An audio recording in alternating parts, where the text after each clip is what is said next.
you are truly the prize. And if he wants to be with you, he's with you, right? And that's just such an important part of all this, is just realizing how much you really have to offer a relationship. And if you don't fix that core piece of it, you're gonna find yourself constantly chasing men in at the wrong times, the wrong places. All right, Gary, I've been at this game for over a decade, and I just happen to know, as do you at this point, that if you make any piece of content about why men pull away, women go nuts over it. I don't know why. Why do you think that's the case?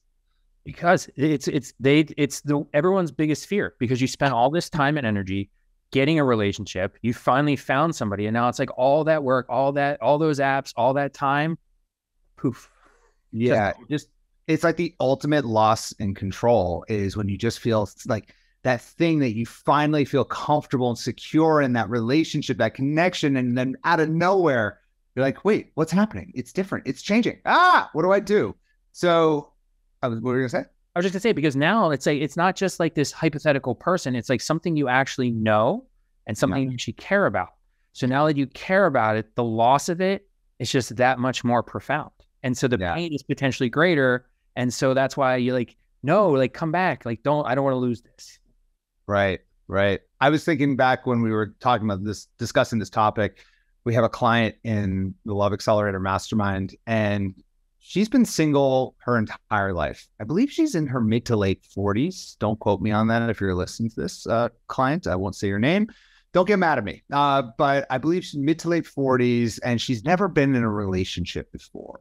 And by following the little love steps, doing all the work, it's been about 6 to 8 months of her being in the program. Mm-hmm. She finally met a man that she was into, and she's in the very first relationship of her life. But she came on a mastermind, and something interesting happened. She was direct messaging me and chatting with you and just kind of hitting us out and be like, what's happening? This guy is pulling away. How do I handle this situation? Like, just freak out mode, absolute freak out mode. So I asked the classic question, which is, well, how long has it been since you last talked? And she said, well, it has been about 2 days. And I laughed. And I said, clients, it's going to be okay. I promise you. And I did that in a very non-condescending way, because I get it. I felt that exact freak out, just what's happening. I remember when I was dating Jessica and I wouldn't hear from her for a day. And it's like all you can think about, your mind just goes absolutely crazy.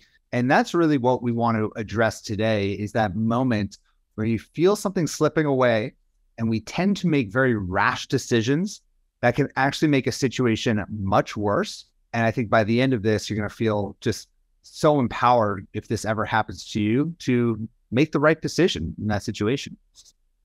Yeah. When I think, if this ever happens to you, I think one of the things to realize is like, this is going to happen, in the sense that you are going to reach a moment in your relationship where you feel like your partner isn't just as close, as readily available, as into you as they were before, because that's the natural progression of a relationship. And so it's bound to happen. And so I think that's the most important point to kind of get out of the way first, is like, what does this mean? Everyone's like, what does it mean? What does it mean? It's possible. In fact, likely, it doesn't mean anything. It's just they're living their life, you're living your life, you're kind of getting into a routine, and it just doesn't mean anything. Like, we have such a need sometimes in life and in relationships to just infuse and extract meaning from everything our partner does. We can microanalyze every text they send or don't send. And it's like, this is one of those times where it's like, maybe it just doesn't mean anything. Maybe this is like a wait and see kind of thing. And it's like, hey, it's only been, I think it was like 46 hours or something. It was something crazy. Like, it's like, wait another 12 hours, like sleep on it. And it's like, sure enough, the guy texted the next morning, I think it was. It's just like one of those things, like, lower the two. Wait a week before we're going to actually really extrapolate any major concern at this point. And a week it's like 10 years when you're in a new relationship and you're so excited. It just feels like so long. And I think that's why it's so important to just remind yourself that we need to stay rational at the stage of our relationship. Once again, I totally get it. We're all there because we don't want to lose it. So Gary, walk us through some of the ideas that you have about what to do when the guy pulls away. I'd love to hear. Yeah. So, I mean, first we said, it's possible it doesn't mean anything, but then there's also times where like the guy actually is pulling away. It's not like a minor texting thing. It's like, there's actually like this feeling, like you're feeling that emotional disconnect, like he is pulling away. And so when it comes to making sense of that, you really have to think about the timing. And so timing is everything. We hear that all the time. Timing is everything, but it's like, what part of your relationship are you in? And if you're early in the relationship and he's pulling away, that typically is a bad sign, because if he's pulling away early, what do you think what does that mean? Is he that into you if he's pulling away early? What do you think, Adam? No. And we should probably define early, because I think a lot of people might have different definitions. My definition of early is little of steps 1 through 5, like before an exclusive committed relationship, or maybe in a newish committed relationship, maybe a month in. Is that what you consider to be new? Yeah, I think, the first couple months, like before you've like defined the relationship, you had that DTR talk about, we are exclusive, committed. That those early stages, it's when they're pulling away, it's a lot more problematic, because it's possible that shows that this person that you're with has an insecure attachment, in particular an avoidant attachment. They're starting to feel you getting a little bit close, and that sends off the alarm bells, and then they're like, nope, and they pull away. And so that's something that you'd want to have kind of your radar up for. It's also possible they're creating distance because you're getting close and they're not there and they don't have time for you because they have another partner. That's always a possibility, right? Like if they can only see you every other weekend and not in their hometown ever, and you haven't met a living soul in their life, and you have no idea anything about that human being except for when you're sitting across from that person sleeping with him. Right. Yeah, it's very possible he has another partner. Another partner, another family. Like, I mean, you have to be careful. You have to know that kind of thing. The one other kind of bad situation that you can end up in when you feel him pulling away early is he knows he doesn't feel about you the way you feel about him.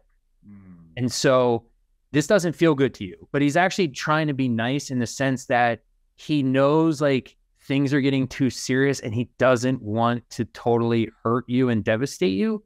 So granted, he should just be more honest and open about it, but it's him trying to do a good thing by kind of maintaining a little bit of separation, a little bit of a barrier to preserve your feelings going forward. Right. Yeah. And I mean, think of it from the flip side. Probably anyone listening to this has been in a situation where you start dating someone and you're like, I don't know. I'm not so sure about them. Like, they love to broil salmon every night because that's their favorite meal. I don't know. I hate salmon. So whatever. I thought it was something gross to me. They have salmon breath and you're just like, I don't see it, but I'm not quite sure. So you start to pull away a little bit. Maybe you've been in that situation. And what's crazy about this is when someone starts to pull away from you, you actually start to value them even more. Like it has the opposite effect. Like if a guy starts to pull away from you, we as humans, we value what it is that we don't have. We value people when they, in some ways, are playing hard to get or being hard to get. So by the very nature of him pulling away, that just creates this really toxic environment because, he's pulling away because he already senses that you're not, you're getting a little too serious too soon. And then by him pulling away, it only just like adds fuel to the fire. And now you're in pure chasing mode. And so it's really important for you to remember this conversation when that happens, because you're going to want to do the exact wrong thing, which is chase him down, be more with him. And that's the exact wrong thing to do, because he's basically saying like, I'm not feeling we're as compatible as you think we are. And quite honestly, what you really want is to be with somebody who's compatible with you. And so, it's a kindness in a way, but it's a good message, not properly sent, I should say. What's the worst thing that someone can do at this stage is they can confess their love for the other person. When you feel him pulling away at that stage, you say, okay, he's starting to pull away. Rather than do my own thing, put my energy elsewhere, let him come to me if he's willing to step up to the plate. Rather than doing that, you sit him down or you call him, finally get in contact with him and say, look, I just need to tell you, I'm falling in love with you. Don't do that. Please, God, no. I had something like that happen to me, even though I told the woman I wasn't interested in anything. And she felt like the best thing to do was to go even further over the top, as if that was going to suddenly trigger some like instinct within me to want to spend the rest of my life with her. I don't know. Have you ever had anything like that happen, Gary? No, not in that particular context. But it is like weird. It's like one of those weird impulses. Like, you know what this really awkward situation needs? A grand gesture. Yes. And it's like, no, all you're doing is compounding the pain of the rejection with like severe embarrassment, because now like you've really put yourself out there, and that's counterproductive. And so, I think we can all agree, like, these are situations no one wants to end up in. And so, maybe you're wondering, like, how do you end up in this situation where like you're early in this relationship during a time when things should be just amazing and the other person's pulling away, perhaps because they're feeling incompatible? Like, how does this happen? And I think part of it is, one, you picked the wrong person, right? Two, you went too fast, too soon, and it just fizzled out, right? Like, you were madly, deeply in love. You saw them every single day. You did all these things that we in our program warn you against doing, right? We suggest the opposite: date slow so you don't run into this problem. And the last one, thirdly, is like you possibly just built this relationship on the wrong components, right? A lot of times people build their relationships based on physical attraction, chemistry, all of which are somewhat important, right? I mean, those are important elements. But if you rely too heavily on those kinds of things and not enough on compatibility, right? Like the friendship side of things, then you're more likely to run into this pattern later on where things are going great, and then all of a sudden people are starting to pull away from you because there's just not enough substance there to kind of carry and propel that relationship forward. Amen. I call it the 3x3 rule. Anywhere between 3 weeks to 3 months of getting to know him. If you move too fast, you start spending every single day with him, texting with him every single day. Before you know it, you have your toothbrush and handbag at his place, and bag of clothes and everything. You're basically living with the guy. Anywhere from 3 weeks to 3 months in, he's going to pump the brakes and be like, "Hey, you're moving too fast." Even if he was the one who's pushing things fast. So this is just the ultimate in, just fizzling out, and it fizzled out very, very quickly. So women by nature, this is why we push this so hard, need to be the pacers, need to be the ones who are slowing things down, being intentional, because guys aren't going to do it. They're going to push and push and push and push. And then once all those love chemicals, the honeymoon period, it kind of wears off, they're going to start to pull away and move on to the next. So we need to be super intentional at that stage when it's early on in the connection, just really moving. So that's why we have an entire Little Love Step completely focused on this one concept. And that is definitely the Little Love Step most of our clients struggle with the most. Yeah. And it goes back to something we say a lot, which is what gets you together isn't what keeps you together. And so, it's hard because so many of those early experiences are going so well. And the human nature is like, if it's going well now, it's always going to go like this. And it's just, if it's built on the wrong things, if you went too fast, it's not going to last. And you're going to be constantly surprised why 6 months in every relationship, it just kind of like goes away. And then, he was pulling away. That's bad. And it's like, you kind of get in this really bad cycle. And that's what we're trying to help you get out of with this talk. So all that's really bad. I mean, all that sounded awful. I mean, that's just like the greatest hits of bad relationship experiences. But that's all like when the guy's pulling away early in the relationship. Later in a relationship. So like, to define later, you've defined the relationship, you're committed 6 months. Like you've gone from that new relationship into like established couple, right? And so here, when you sense your partner pulling away, this is one of the second, like, people freak out because it's like, I finally arrived. I finally got to the destination I've been after this whole time. And now he's leaving? Like, what's going on? And so the thing I want people to appreciate is like, this is going to happen. Yes. It's absolutely going to happen. It's going to happen. And so people think when it happens to them, like it's never happened to other relationships and only happens in bad relationships. No, this happens. This is part of the natural, like you can't be at a super high level the whole time. Eventually you kind of like drop back down to like stability, predictability, comfort, all the things that we want in a long-term relationship. This is a sign of a guy getting comfortable. So it is a good sign when you've been in a long-term relationship and what you're feeling as him pulling away is actually him expressing that he's secure in this. He doesn't have to worry about this. It's not something that needs his constant attention. It's kind of like, okay, I feel good about this. Now I can go focus on other things. And so you always talk about guys focusing on other things in terms of their career at this stage.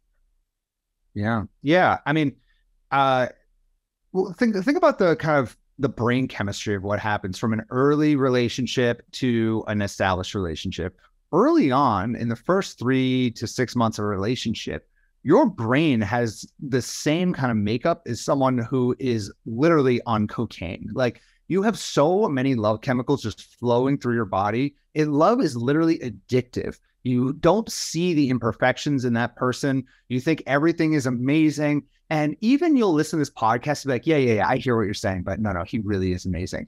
But what happens is once you hit that 6 month, it's 4 to 6 month time period, suddenly everything starts to shift and you start to see each other's imperfections.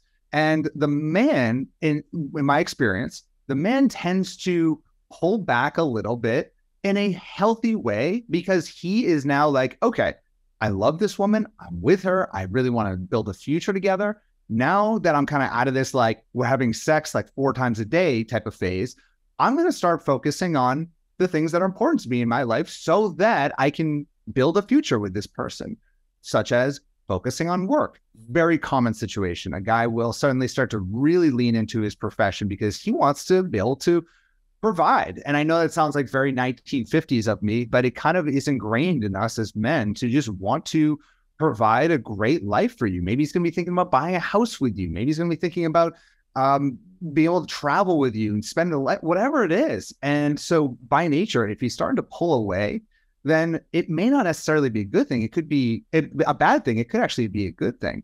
And another thing that just happens, I should say, when you are going through that honeymoon phase is you kind of disconnect from your friends, your family a little bit. You focus all your energy on this relationship. And he might wake up in 6 months and be like, holy crap, I haven't gotten a beer with Bob at the local pub in like 6 months. I'm going to start hanging out with Bob a little bit. And all the while you're thinking, what is happening? Why is it not the same as the first 6 months? The answer is it'll never be the same as the 6 months. Those 6 months are a beautiful thing. Like I think back to my first 6 months of my relationship. Oh my God, it was like so cute and adorable. And I really thought like that was going to last forever, even though I know this stuff. But the reality is the relationship shifts and it actually gets deeper in a different way. I think it becomes more real actually. Once you hit that 6 months and obviously as the relationship develops. So yeah, I think it's an important thing to keep in mind. And we call it the cool down period when you get to this phase. Like things start to cool off. Don't freak out. This is very normal. Honestly, go do the same stuff. Reconnect with friends, reconnect with old hobbies, reconnect with your identity, the things that were important to you back when you were single, because you probably lost it for a little bit there. All of that is super healthy. Yeah. And I think, the big picture thing here for people to realize is it's not always about you specifically. Like we take things very personally a lot of times, particularly when it comes to our relationship. We think like they're pulling away and it's something about me. It's something I did. It's something I said. It's about who I am. It's not. It's in this particular case, it's a reshifting of priorities. And so you think about a guy's main priorities in life: love life, career, family, sports team, right? Right. It's those things. And so we all know, and properly so, like love life comes first. Like if you don't have the love life right, all the other stuff doesn't really matter, right? And so he spent the last 6 months prioritizing his love life to the detriment of all those other things. And so now it's like, wait a second, I now have to go touch base with all those other things to make sure like Bob, he's going to be lonely drinking a beer by himself at the bar. So you have to check in on all those other things. And like, he doesn't want to drop all those other priorities. And here's the other thing. You don't want him to drop all those other priorities either. Right. Because that's what makes him him. And so, like I said, it happens. It's going to happen. It will always happen. And it's important to realize it so that you can properly deal with it when it does happen. Prepare for it. Yeah, I mean, I really think that there are there are many phases of a relationship, but I would say there are three core phases. One is the honeymoon phase, two is the cool down phase, and then three is like the I don't know, lifelong companionship phase, whatever. I don't know, Gary, give me a better term. Synergy. Thank you. Relationship synergy. And I would say that when you are in the cool down phase, that requires the most patience out of all of this, because you'll go from like being single, like dating, meeting a ton of people. That's really fun. That's exciting. And then you'll go to a new hot and heavy relationship. Really fun, really exciting. And then you go to this cool down phase where you can't date other people. You're relying on one person, and it's no longer hot and heavy like it used to be. And you're not yet at the phase where you're living together or married or have the security of, a lifelong, agreement that you're going to spend the rest of your life together. And so you're kind of stuck in this weird phase where you just got to be patient. And that's hard. That's really hard for a lot of women, especially if you're at a stage in your life where you really want to start a family. Let's say you're in your mid to late 30s. I've seen a lot of women who are in that phase of life who they can't seem to just be patient during that phase and just kind of let you kind of get in the same wavelength with one another. Right. Yeah. And I think, it's important because like we keep saying, this is going to happen in the long-term relationship that we want. This is going to happen. It's something we're all going to have to deal with. So I thought we would kind of finish this out by talking about some of the strategies people can use to deal with this kind of thing. Love it. And so I think one of the main things is like when this happens, particularly in a long-term relationship, right? So we're going to focus on that part now is don't ignore it, right? If it's something that's troubling you, if you're really like worried that it's something about your relationship, like we talk all the time, I say it all the time, is like keep small problems small.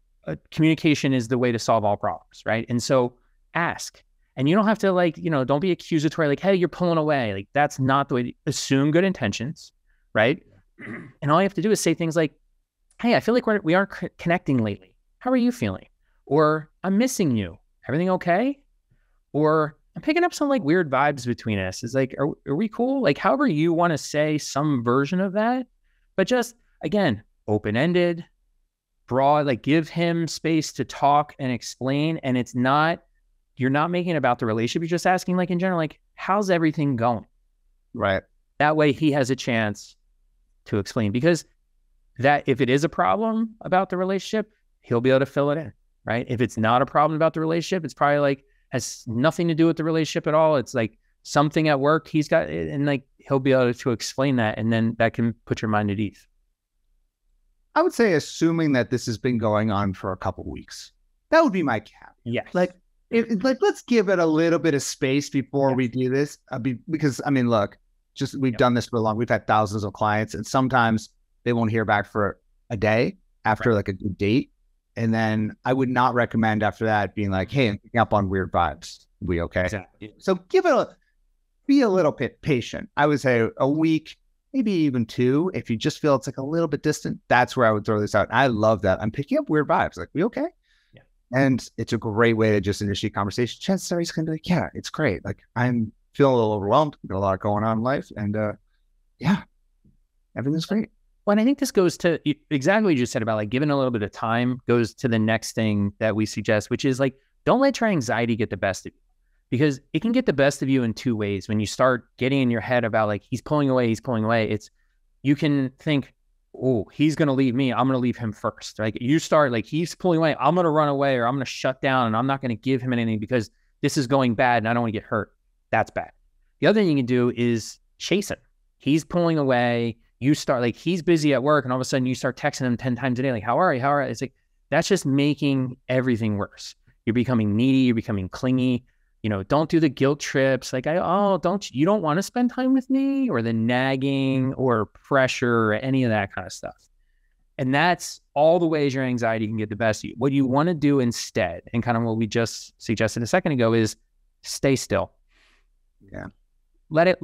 Give it a week, give it 2 weeks, build up enough to see the pattern, keep a lot of these things in mind, focus on yourself, your other relationships, like just let it simmer for a while and just kind of see how it goes, keeping all this information we're giving you here today in mind, because it'll give you a clearer picture about what's actually going on.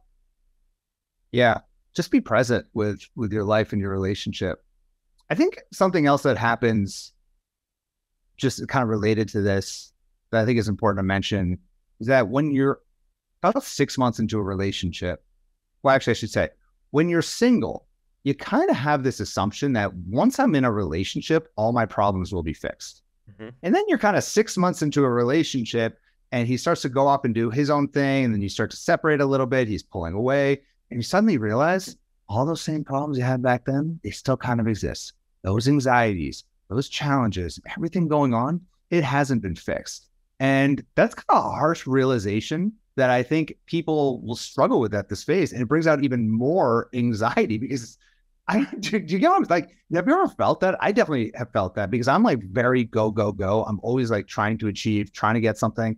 And then once you get to a place, it's even like for us when we got married, it's like you think, oh, once I'm married, everything's great. It's like, honestly, no, same old stuff same old issues that you've ever got, whatever it is. If you're a highly anxious person, that doesn't go away. And if you're struggling in any area of your life, that doesn't go away. So I think that's just important to realize, especially because the majority of our clients are single, or people listening to this are single or casually dating, just to realize that it's not really an accomplishment getting there. You just gotta be present with it. Yeah, it's an accomplishment, but it's an accomplishment that still needs constant nurturing. Yes. Right? It's like people are willing to put a lot of work into finding their partner. Keeping their partner, like you said, it's like at that point, I was like, oh, we can just leave it to fate. I mean, that's kind of how it's supposed to be. It seems like that seems really romantic. Once I find the right person, then life's easy. Yeah. Well, it's not easy. It's easier than if you don't find the right person. But like that relationship needs nourishment, like anything else.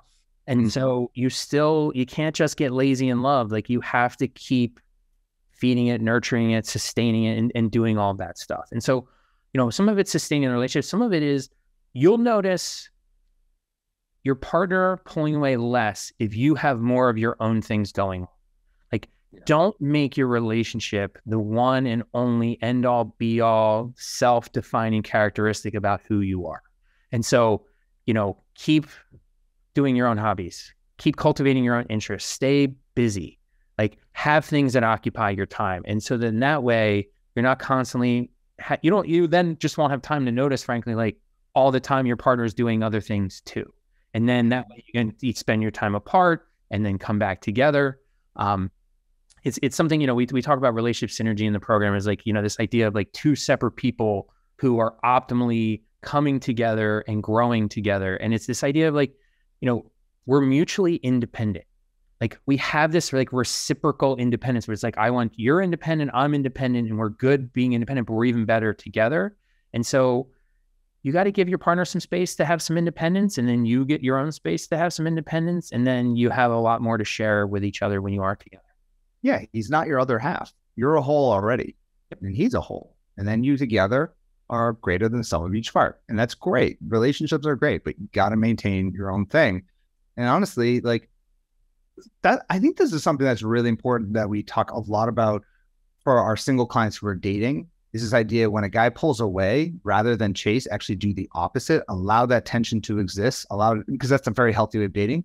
Honestly, in relationships, that is a relatively similar thing to a degree. Obviously, like acknowledge it if it gets to a point where it needs to be acknowledged, but like, don't be afraid to just kind of like do your own thing a little bit, lean into your own hobbies, lean into your own stuff. Like assuming the relationship is solid, everything's going well. Sometimes you just go in ebbs and flows of relationships. Sometimes he just needs a little bit of space. Sometimes he needs to hang out with Bob. I know for a fact, sometimes I don't have a friend named Bob, but if I did, like sometimes I need to just hang out with Bob, and she definitely needs to go hang out with her friends. And that's okay. It's great. By all means. Then when you get back together, it's like, you missed each other. You got something to talk about.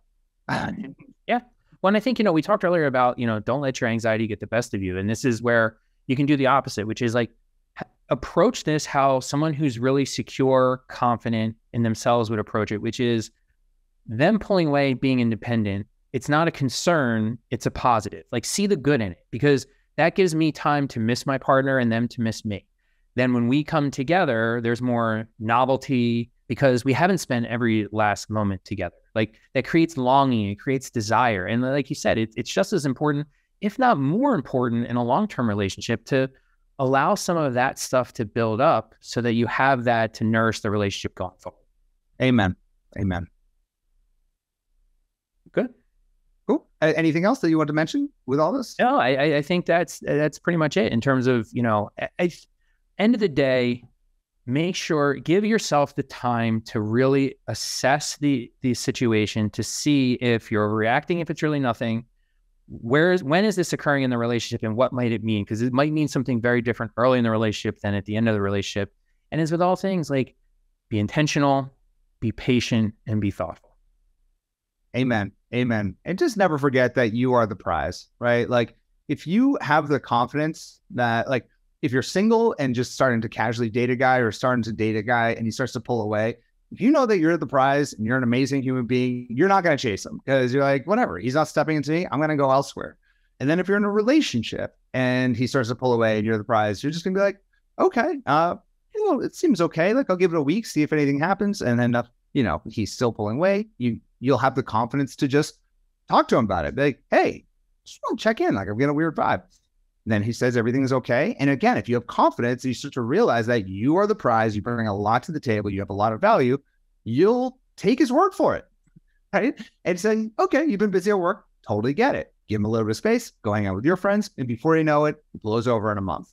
The opposite is low value behaviors, or when you're insecure. And I get it. I've been there. When you're single and someone's pulling away, doing everything you can to get them back. Oh my God, how do I get his attention? How do I, or in my case, her attention? How do I just bring try and pull that person back? Or if you're in a relationship, not believing your partner when they say everything is okay. But no, there must be something. You've been just so distant. What's going on here? Insecure behaviors. So just like understanding these behaviors and realizing you are truly the prize. And if he wants to be with you, he's with you, right? And that's just such an important part of all this, is just realizing how much you really have to offer a relationship. And if you don't fix that core piece of it, you're going to find yourself constantly chasing men at the wrong times, the wrong places. Yeah, absolutely. You have to only seek out the people that want to be with you, and they should all want to be with you because you're fantastic. If they think they can do better, let them try. Amen. Good place to end. Thanks, Gary. Sure thing.